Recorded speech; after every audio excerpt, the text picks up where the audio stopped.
Grabe, 609,900 ang nagastos. Diyos ko po.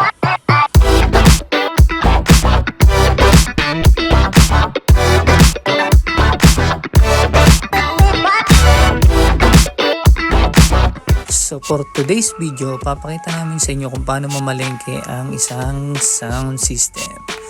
So ngayon may sirang gamit kami, dadali na rin namin dun sa binibila namin ng gamit papagawa namin. So yan, sa may Parañaque ito, SM. So ang una nating stuff ay wireless microphone, AMS 8 pieces. So yan, kinarga na natin, inuwi na natin yung wireless. And then inabutan tayo ng tanghalian, kaya nagutom na. Kumain muna kami sa may mall, malapit sa next stop namin papunta kay Beyond the Blue. Kinuha namin yung sirang gamit namin. Tapos diretso na kami kay Colin. Yan, makikita nyo merong demo dito. Demo niya mga ilaw and abo lights. At kukunin din natin yung Quartz Titan Mobile.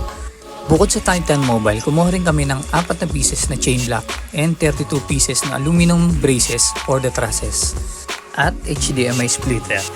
So ang total na nagastos natin for today ay 609,900 pesos. Grabe, ang laki. Ang laki ng investment pag sa sound system. So yun lang. Thank you for watching and please like and subscribe.